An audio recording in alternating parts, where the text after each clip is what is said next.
नमस्कार, मैं शिवम सोनी सोन चिरई हिंदी न्यूज़ में आपका स्वागत करता हूं। सोन चिरई न्यूज़ देखने के लिए लाइक व सब्सक्राइब व शेयर करें। जी नगरीय प्राथमिक स्वास्थ्य केंद्र मिर्ज़ापुर कानपुर नगर में आज कोविड-19 के अंतर्गत नगरीय प्राथमिक स्वास्थ्य केंद्र के स्टाफ द्वारा एवं आम जनता द्वारा उचित दूरी का उल्लंघन किया जा रहा है। जैसा कि आप देख रहे हैं, स्वास्थ्य केंद्र का स्टाफ मास्क पहनने में लापरवाही कर रहा है।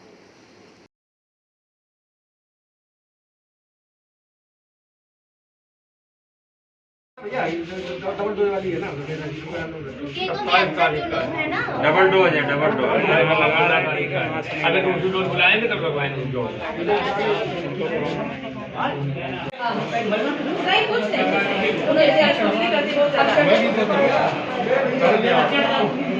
बताया तो कौन है?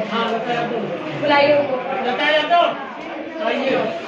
इनके लगे उन्हीं को अंदर उन्हें बुलाइए। आप लोग ये बताइए घर पे क्यों आ रहे हैं?